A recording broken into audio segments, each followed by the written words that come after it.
Hello everyone! Welcome back sa ating health podcast. Ako po si Dr. Alejandro Bimbo Diaz and today pag-uusapan natin ang isang topic na medyo technical pakinggan pero very important and practical sa everyday life. Postprandial hyperlipidemia or sometimes called postprandial hyperlipemia. Tatanungin natin mga eksperto, may difference ba yung dalawang yon? But first, don't forget to like and subscribe to our TikTok, Facebook, YouTube, and follow our podcast in Spotify. In simple terms, ito ang pagtaas ng taba sa dugo pagkatapos kumain. Kasama ko ngayon ang dalawang past president ng Philippine Society of Hypertension, si Dr. Leilani Mercado Asis at si Dr. Alberto Abet Atilano, who also was president of the Philippine Lipid Atherosclerosis Society. Welcome po, doctors. Kumusta? Kumusta, Salamat, Dr. Bimbo Dr. Diaz. Diaz? Si Doc Abet, naging guest na natin last time. Doc Asis is first time natin magiging guest itong 8th segment ng podcast. Okay, to our guests, makikita natin na pag ginugol mo o Wikipedia, may difference kasi yung tinatawag na postprandial hyperlipidemia sa postprandial lipemia. May pagkakaiba ba ito? Let's ask first Dr. Alani. Una, sasabihin natin, tinatanong ng ating mga listeners, bakit tayo nagpo-fasting ng 10 to 12 hours bago tayo kunan ng dugo? Kasi pag tayo kumain ng crispy pata, longganisa, steak, yung biglang pagtaas ng ating taba sa dugo, yun yung hyperlipemia. Pero dahil tayo, kailangan nating 10 to 12 hours para mawala yun sa taba sa dugo natin. Pero kung kumakain tayo kada 5 oras, breakfast, lunch, supper, parating nasa taas yung ating cholesterol sa dugo. So yun ang tinatawag nating hyperlipidemia. So, may pagkakaiba pala yon. So, yung normal na tao, pag kumain ka ng mataba, normal lang natataas, pero bababa rin dapat. Pero kung lagi mataas at matagal bumaba, baka yun ang tinatawag na postprandial hyperlipidemia. Doc Abet, anong tingin mo sa ganitong terminologies para sa iyo naman? Well, medyo bago sa pandinig ng mga tao yung postprandial hyperlipidemia or hyperlipemia. In-explain nyo na kung bakit yun ang term, no? Pag kumain tayo, tataas talaga ang lipid substances sa ating katawan, sa ating dugo. So siguro, kasi wala pa tayong tinatawag na yung katulad ng CGM. Yung CGM, yung normal na tao kumain ng maasukal, tataas, may normal na spike. Tama ba yun? Pero bababa rin dapat. Pero someone na may kondisyon, sabihin natin may diabetes, ano nangyayari sa sugar niya? Pag kumain siya, pag binonitor niya, bababa ba yun o medyo matagal bago bumaba? Pag wala siyang gamot, talagang nasa taas yun. Hindi Right. bababa yun. Oo. So ganun din pala yun. Kung lagi na lang mataas ang sugar, mas matagal kaysa sustain ba? At yung taba, ganun din. Pareho ba nilang dinadamage? So, line na Doc Abet? Definitely. Pareho. Kaya may tinatawag silang mga legacy effect nitong mga condition na ito eh.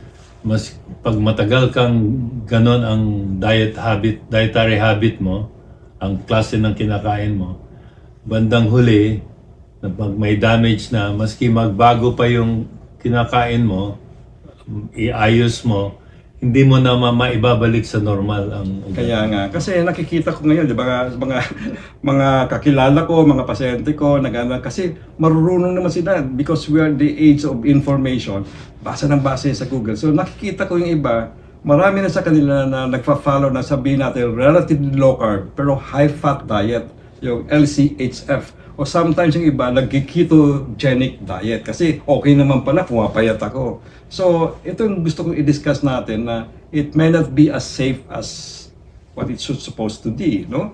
So, okay, so let's proceed with that. Maybe we can ask first Dr. Lani, ano talaga nangyayari pag kumain ng isang tao na, sabihin natin, umorder ng isang bulalo o kaya isang order ng lechon. na marami, ano nangyayari kung ikaw ay medyo hindi naman metabolically healthy? Compared with healthy. Okay, compare natin. Someone who is healthy, someone who has metabolic syndrome, ano mangyayari pag kumain ng matatabang pagkain? So, ang sinasabi mo, bakit delikado ang kumain ng matabang pagkain kung meron kang mga ibang risk factors o prone ka na magkaroon ng problema sa blood vessel kung kumain ka ng mataba pagkain? Kasi yung pag may metabolic syndrome na banggit mo, insulin resistance na banggit mo, so merong tumataas sa dugo natin ng isang klase ng cholesterol na nagpapamaga ng ating ugat. Pag namaga yung ugat na yan at dire-diretso yung kain natin, keto diet, naglilitsyon, nagkikrispy pata parati, titigas yan. Titigas yung ugat natin pag nagpunta doon yung taba. Pag tumigas na yung ating blood vessel, doon na magkakaroon ng mga problema. Specifically, kung nasaan tayo ngayon yung tinatawag na hypertension. Yeah, okay. So, i-segue ko na ng konti. Medyo wala sa script natin to. Pero actually, kasi I think we should be in the real world. Ano ba yung talagang ang Filipino food, pag nandiyan tayo, pamilya, nagugunda ka sa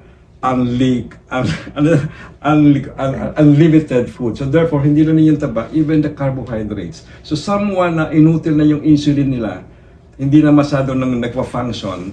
So therefore, sabi nila, isinusubi. Imbis na yung magamit yung sugar sa muscle, kino-convert sa taba. Tama ba ito, Nani? Fatty liver cannot only be coming from high fat diet, but also in high sugar, refined sugar diet. Oo, yung mataas na blood sugar at mataas na cholesterol, pareho ang effect sa ugat. Gaya ng sinabi ko, inflammation ng maga ng endothelial, yung lining ng ugat natin ay tumitigas, nagkakaroon pamamaga, tapos magiging scarred siya. So, titigas siya. Kaya importante yung portioning ng pagkain. Si Doktor, may dadagdag lang ako. Nabanggit mo yung keto diet, no? Ang original purpose ng keto diet was really to lose weight. Lose weight? Okay. Lose and lower down the sugar. Yes. So, yun ang original. And therefore, very effective siya sa mga Kasi nga, nag-keto diet. low sugar, therefore, naglo-lose sila ng weight dahil hindi sila tumataba. Okay. So, Okay. talagang ang carbohydrates naman talaga ang sa atin, nagdi-dictate naman. So, ang problem, hindi nila diniscuss yung ramifications or consequence ng puro taba ang kinakain nila o karamihan ay taba. Ayun. Dahil sa yun ang original intention. Oo. Now, depende na yan sa doktor. Kung ang pasyente mo ay talagang sadyang kailangan pumayat na hindi ko alam kung hanggang kailan na papayagan mo mag-keto diet. Kasi very effective naman siya. Doc Abet, am I correct na, going back to many years back, na nag-declare I think, American Dietary Association na America, sinunod naman natin, we should eat a low-fat diet. So, in a meal, siyempre yung proportion may tataas, some has, in sa proportion ng protein, carbohydrate, fats, may tataas doon. Ang nangyari, tumaas yung carbs. So, what you're saying is, actually, yung ketogenic diet, okay nga na dahil bumaba ang sugar, therefore, wala yung driver ng tataba ka. So, sugar is contributory sa pagtaba. Is that right? Na dahil partly because of the insulin? And hyperinsulinemia, mataas ang insulin, drives pagtaba ng So, ito kasi very important to. I see a number of patients, nakikita ko yan, mga stroke in the young, hindi naman sila obese. Makikita mo sila payat sila, pero toffee ang tawag. Thin outside, pero pag tinan mo, fat inside. Dr. Lani, could you help us understand anong nangyayari sa mga tao ito? Asians in general do not manifest fat subcutaneously. Ang fat na naiipon in the visceral or around the major organ, important organ of the body, yun yung merong mga characteristics which are in Asians na naka-associate sa pagkakaroon ng ganyang mga problema, hypertension, cardiovascular. So, visceral fat ang tawag. So, makikita mong payat. Pero pag chinek mo ng MRI, yung kanilang body composition, ang daming taba sa paligid ng vital organs. And vice versa also. Meron din mga tao na from the outside, looks mataba sila. Pero actually, metabolically healthy sila kasi hindi naman masyado mataas o hindi mataas ang kanilang visceral fat, yung nakapulupot sa mga internal organs nila, yung liver. Ganun pala yun. Okay. Thank you very much. Marami kong natutunan sa inyong dalawa. Okay. So, mapunta tayo sa patungkol sa pagkain pa rin. In the past podcast, medyo we talk about asin, salt, which is, I think everybody knows naman na too high salt in the diet really helps in the aggravating o pag-produce ng hypertension because nagdodraw ng tubig, so nagkakaroon ng high volume. Pero ang gusto kong tingnan, kasi nga yung masyadong bad fat diet, does it contribute sa pagtigas ng ugat? Kasi blood pressure, di ba, yung pumping ng puso, paano ko yung dadala yung ugat, hindi na ganun ka-flexible. So, may effect ba? Anong effect ng too much or hyperlipidemia in the development or sustained high blood pressure, Doc Abet? Looking back at our sa medical science, may tinatawag silang term na arteriosclerosis. Doon makikita ang relasyon ng mga pagkain natin matataba sa pagiging matigas yung blood vessel. If you study the pathophysiology ng arteriosclerosis, pumunta tayo sa atherosclerosis. So iba yung athero sa arteriosclerosis. Yung mas maliliit, no? Arteriosclerosis. Yung hardening, yung Hardening. arteriosclerosis, that's Ayun. taba. Ngayon, yung namang mga formation ng plaque para magbara, yung atherosclerosis. Atherosclerosis. Pagkaiba pala yun. So, atherosclerosis, yung formation ng plaque, yung between the lining and the muscle, nag-uumpisa doon yung mga yung small LDL, tapos mag-i-invite ng immunogenic macrophages, foam cells, at kumakapal. Pero may areas ng mga blood vessels na hindi naman kailangan mag-develop yon, yung malilinggit lang at nanigas. Kumbaga, it comes with aging over time. Kasama na yun. Yun. Ang tawag doon, arteriosclerosis. Okay, so, yeah. So, Doc Plani, kasi nga, as we can see, a lot of our diet ngayon is medyo confused yung mga tao. So, it's always like that, ano? Pero yung protein yata parang hindi masyado, except kung may kidney issues ka. But it's always been, should you bring down the carbohydrate in lieu of higher fat? Or how do you balance the two? Okay. So, para maintindihan natin bakit may iba-ibang klase ng pagkain, yung katawan natin para tayong sasakyan, Yun. kailangan natin lagyan ng gas. Okay. Ang unang-unang pwedeng safe na gawing gas ay carbohydrate pa rin. Carbohydrate. Oo. Okay. Pag hindi mo magamit ang carbohydrate kasi diabetic, halimbawa, pupunta yan sa fat. Pag kumuha ka ng naging gasolina mo ang fat in keto diet, mataas yung fat content na gagawin mo. Pero hindi siya maganda at hindi siya safe kung yung pasyente ay diabetic, obese, o may mga risk factor siya na heart disease or stroke. Hindi pwedeng mag-keto diet. Yun ang gusto natin kasi okay. Yung byproduct ng fat para gawin mong gasolina, nakaka-apekto sa puso kasi ketones yun. Nakaka-apekto sa different parts of the body. So, anong susundin natin? Kaya nga pumapayat kasi pag hindi mo nagamit ang carbohydrate, binabaan mo ng sobra, at sa ketones ka pupunta, keto diet, kukunin niya yung mga taba sa katawan niyan, kaya ka pumapayat. So let's go to what should be done. Ito ang plato. Tapos hatiin natin sa 4. Yung unang 1/4 niyan, carbohydrate pa rin dapat. So, wag lang sobra. Carbohydrate pa rin yung 1/4. So, ano yan? Kanin pa rin yan. Kanin. Kahit na anong kulay Okay. yan. Mapa-black, mapa-red, mapa-white. Kanin pa din. 1/4. 1/4. 25%. Kung ayaw mong kanin, pwedeng dalawang tasty. Pwedeng Tasty. tinapay. Kung ayaw mong tinapay pa, pwedeng patatas. Okay? How about pansit? Oo, basta Ganun. anything carbohydrate, doon mo ilagay sa 1/4 ng Okay, plate. 1/4. Yung another 1/4 ay protina. Protein. So, yung protina yun, andyan na ang chicken, ang fish, ang pork, ang beef. Tanggalin lang masyado ang taba. So, lean meat ang ibig sabihin. Oo, More lean. oo. Okay. So, may taba pa rin yun, pero tanggalin natin. Tanggalin, okay. Tapos yung baba na 1/2. So, 2/3 ng 1/2 ay gulay, yung sinasabi mong fiber. At saka maliit na portion prutas. So, therefore, pag tinanggal mo yung taba, mababawasan yung mapunta tayo doon sa terminal VLDL and chylomicrons. Mababawasan yung ina-absorb. Oo, yung chylomicrons, mataas yan pag mga diabetiko ang tao at saka may insulin resistance. Okay. Pero tama yan, mababawasan overall yung cholesterol. So, yan Intake mga mo. listeners of podcast. Kasi usong-uso yan ngayon na pag kumakain ng lechon kawali, talagang saksakan ng dami ng taba. Chop the fat, eat the remaining. Eat the skin. Ay. Oo. Pero teka, minsan, may mga pasyente kasi ako, Dok, pwede ba yung sa umaga, kakain ako ng 3 itlog, ganito. Pero sa gitna ng araw, pwede bang gulay salad na lang ako?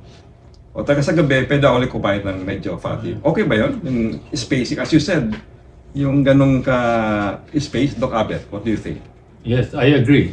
So para naman ang quality ng ating buhay maganda. Oo. So you can still do that. That's the ika nga compromise na hindi mo mape-perfect talaga na Hindi puro ma-perfect. gulay Yes. lang ang kakainin mo. Pwede Oo. naman 'yon.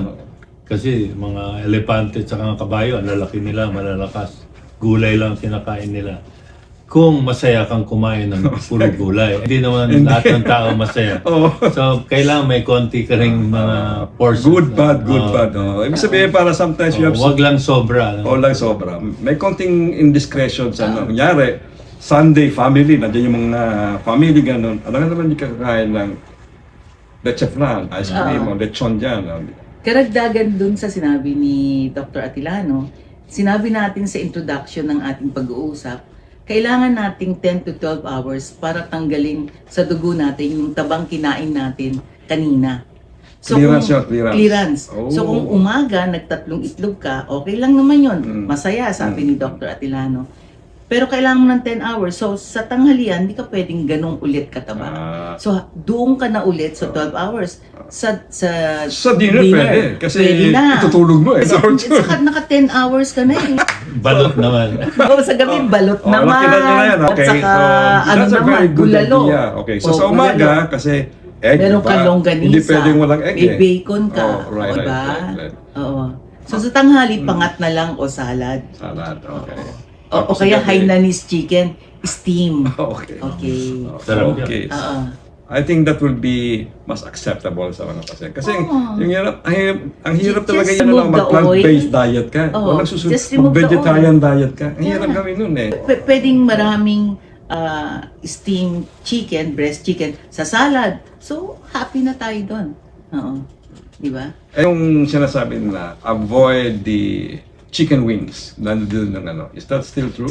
Depende kung paano mo siya niluto. Depende sa niluto. Kung kinry mo siya, Kung grilled ba? Okay. grill, okay pa yun. yan. Oo. Depende sa pagluto. Oo. Eh kung frenay, anong oil ang maganda? Lahat sila oil eh. Ah. Kahit na ano pa, O nga naman, nakalagay sa hindi naman ginagamit yung supermarket olive yan. oil na pang Oil na prito. yan. Pang Oil ano, na yan lahat. pang ano yan, pang salad. Oo. Wala yan. Sa simple mind, Oh, oil kasi mapunta lahat naman sila. tayo sa sabi nila, okay rin naman kinakailangan na ng gamot. Oh, for example, Doc Abet. Ito laging tinatanong ito. Okay na aking okay na aking cholesterol. Pero mataas ang aking triglycerides, ako VLDL. Tapos kinumpute yung, minsan tinag-compute natin, total cholesterol minus HDL. Normal ng LDL, sabihin natin less than 60, 55 or ganun. Di okay na, no?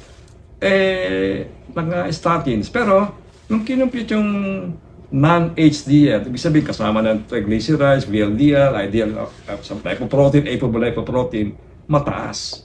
Paano gagamit? In those instances, at nakikita namin yun sa ano, Doc, okay naman aking LDL, ba't ako nagka-stroke? Pag tingnan ko, kinumpit ko yung total cholesterol minus HDL, nasa 140, 150, above 130. How should we manage them? O, kayong mga doctor, cardiologist, lagi niyo yung ina-advise sa pasyente. Tatas bang Yung- statin o bibigyan niyo ng Tama ka, Dr. Diaz.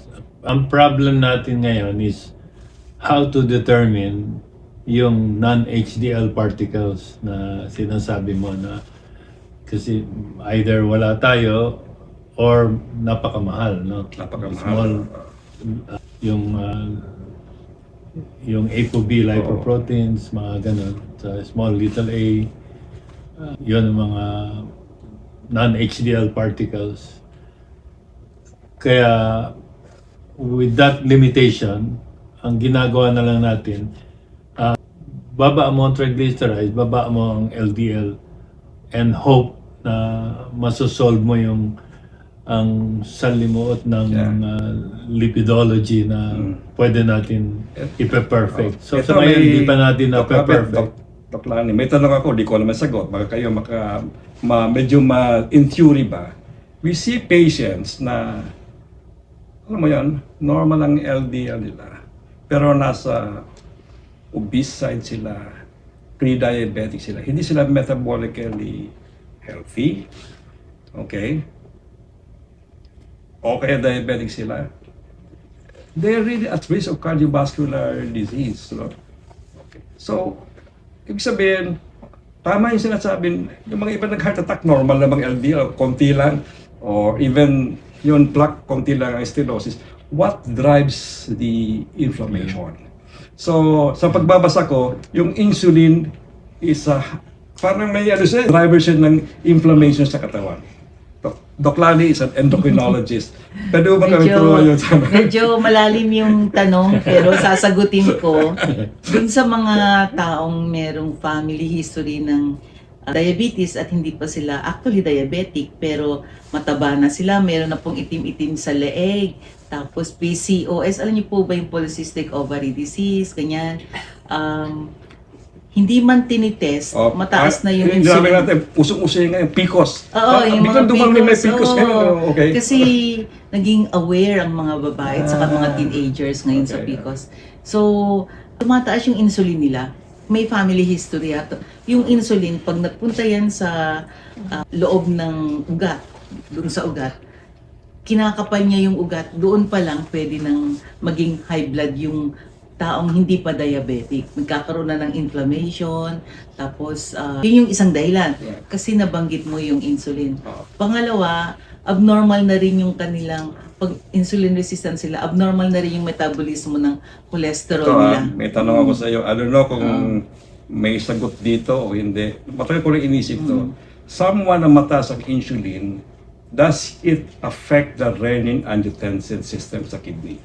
That can contribute to the sustained hypertension or difficult to control. O wag yung aldosterone, Ayan. wag yung hyperaldo. Doon na sa hyperinsulinemic ba?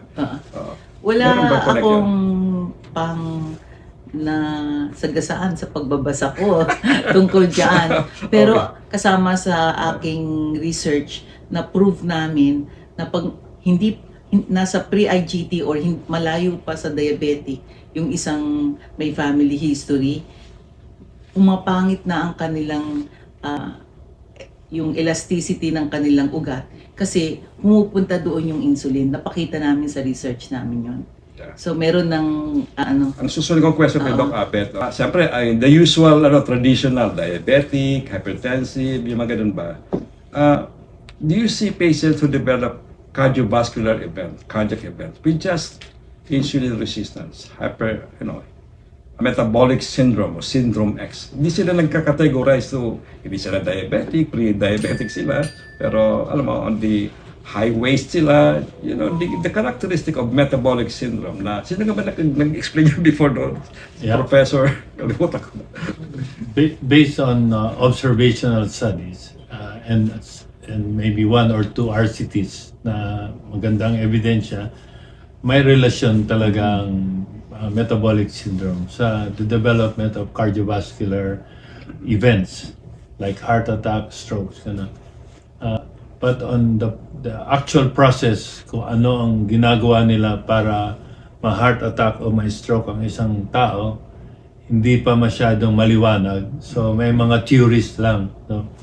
The biggest weight na theory is ang inflammation. As to how the inflammation develops, hindi natin alam. So you're correct.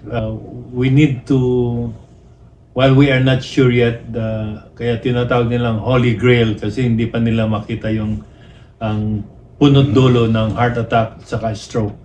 Pero alam natin yung connection na para magka-develop ng inflammation dun sa loob ng ugat. Yeah.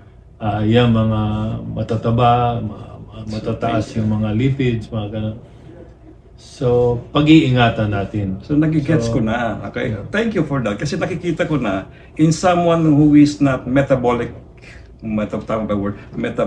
healthy or flexible, ito yung may mga tendency. Pagkakain sila ng 3 times, 4 times, 5 times, as Dr. Asis was mentioned earlier, hindi mo pinapahinga yung laging mataas ang fat, Nasa hindi na taas. damage yun. Sabihin mo, hindi ka nga kumakain ng maasukal, pero lechon yan, o chichire yan, ng mga high-fat diet, ito damage din. So, siguro kaya may effect din, well, it's a different topic, yung TRE, yung time-restricted diet, na talagang kakain sila sa gabi, ang susunod ng pagkain, 16 hours after. Kala ko sasabihin mo TRD, Toyota Racing Development. Oh. So, ano masasabi daw sa mga nagti-TRE o yung nagsabihin natin nag-OMAD ba? One meal a day. Kasi Well, parang may mga Gen Z tayo, mga Yeah. Mga Gen Z. Again, dun sa introduction natin, nasa libro, kailangan natin ng 10 to 12 hours para ma-clear natin yung ugat natin sa tabang kinain natin kanina. So, kung kumain ka nung agahan, hapunan ka na ulit pwedeng kumain para mawala doon sa dugo mo yung cholesterol. Kung kumain ka ng tanghalian, dapat sa umagahan ka na kakain ng mataba. Kasi kailangan mo ng 10 to 12 hours para ma-clear lahat ng tabang kinain mo kanina. Okay, Doc Larry, easier said than done. Sinasabi ko sa mga pasyente ko, Doc, ang hirap na pinapagawa mo. Nagkaka-hunger pangs ako, nagugutom ako. Anong gagawin ko para pag nagugutom na ako? Pues, Kumain ka ng wala lang taba. Gaya na Ay, sinabi ko, piliin mo. Pwedeng salad na maraming chicken breast, pwedeng pangat. Ang sarap kaya ng pangat. Tapos samahan mo Ganda ng ng usapan. mangga na manibalang, Oo. ang daming kanin na Correct. yan. Tapos, yun nga, Hainanese chicken, ganun. Basta wala lang taba. So therefore, Walang- kita nyo, hindi niya sinasabi na, hindi ka muna ng chips, mga ganun, in between para yung hunger. Huwag yun. Oo. Healthy pa rin. Pwede kang mag-snack pero walang taba. Dapat okay. yung tandaan natin walang taba, kailangan mong 12 hours. So ano ba yung snack na walang taba? Marami din naman. Noodle, pwedeng walang taba yun. Wonton soup. Wonton noodle, ganyan. Hindi pwede yung chicharon. Ayun, hindi pwede. Okay. Okay, malapit na tayo sa top of our podcast. Pero merong gustong tanongin. Nababasa ko kasi ito. Totoo ba ito na as much as possible, iba yung digestion, iba yung pag-clear ng matataba or sugar. If you walk, say mga 15 to 20 minutes or 10 minutes ba, ilan ba dapat after your breakfast or after your dinner? Huwag ka kaagad pupunta sa couch kaagad, manonood ka lang ng TV, yung telenovela or Netflix. Lumakad ka muna ng gano'n. O kaya ayain mo yung mga pamilya mo, let's walk and enjoy the morning sun o kaya the moon. Ano masasabi niyo sa tungkol dito? Post-meal walking. Hindi naman kailangan mag-gym, di ba? O lakad lang. Okay ba yun? Yeah, okay yun. Basta may konting exercise ka, that will really offer a big benefit na hindi naman kailangan yung biglaan na kailangan mag-gym ka or tumakbo, ganun. Maski lakad lang, So tama pala yung makakatulong na sabi yun. ng mga matatanda, magpataktak ka muna. Pataktak. Pataktak. Pagkakain. So, makadagdag lang ako dun sa, Yeah. parang pumunta tayo dun sa paano natin i-address o gagamutin yung postprandial increase in cholesterol. Sabi na nga, na-emphasize ni Dr. Atilano, mag-exercise. So, pangalawa, yung spacing ng fatty food for 10 to 12 hours. Pangatlo, pharmacologic tablet. So, maraming hindi natin matatakil ngayong itong oras na to, pero hindi lang statin. So, i-combine mo yung mga gamot na pwedeng pampabilis ma-clear sa Na-clear, dugo. okay. Ezetimibe, Okay, ganyan. O kaya yung Absorption. hindi mo ma-absorb yung kinain mo right away. Pwedeng Orlistat. So, ang pharmacologic treatment ng postprandial ay combination therapy. Hindi lang siya single. Plus the lifestyle, Yes. diet, and activity. Of course, karamihan naman sporadic, ano? Kukunti lang naman your factory defect, pero familial na laging mataas ang nga. familial hypercholesterol, ibang usapan naman yun, ano? So, as I said, we're on the top of our podcast. So, before we end, can we ask our key message, key points that the audience should remember? First from Dr. Asis and then next from Dr. Atilano. Ang pagtaas ng cholesterol ay dapat maging mindful tayo kasi nagdudulot ng mga sakit na ikamamatay. Kaso mga preventable naman yung kagaya ng cardiovascular disease at saka stroke. So, tandaan po natin, healthy lifestyle, nutrition, and exercise, spacing ng pagkain ng mataba for 10 to 12 hours. Yun ang natutunan ko sa iyo. So next time, pag ako kakain na, kasi kumakain ako ng itlog araw-araw sa umaga eh. So dapat pala pag gitna ng araw, mas mura na kakainin ko. Pag magte-take out ako, salad-based na lang, vegetable-based. Sa gabi kain ulit, kasi may 10 hours ako to clear up. Dok Abe? Well, bago ko sasabihin yung take-home message ko, may konting ano lang. I think last week may naging pasyente akong Santa Clara de Montefiore nun. Bata pa, 30 plus. Ang taas ng lipids niya. Mataba. Ano bang kinakain mo? Siyempre, ang dami nilang itlog. Mga bigay ng mga tao. So, 4 na itlog po tuwing umaga. Yan ang kinakain ko. Ayun, sabi, maging isa na lang ang itlog na pwede mong kainin maski madami kayong itlog. Yan ang ano. So, my message is tungkol sa pagkain. No? Every meal is an opportunity to protect your heart. No? Sabi nga nila, small changes today prevent big problems tomorrow. So, kailangan pa konti-konting binabago na natin yung pagkain na balanced diet. No? So, with that, thank you very much. Masayang-masaya ako ngayon kasi talaga yung dalawang guest natin. Our pleasure. Very productive. Ako, ang dami ko natutunan. High yield kumbaga sa mga Gen-Zs, sabihin natin. So, abangan ang next episode natin next time. Another interesting topic. Pang-siyam na ng Philippine Society of Hypertension, Usapang Presyon Podcast. Maraming salamat po. Salamat, Lani. Salamat, Dr. Enjoyed it.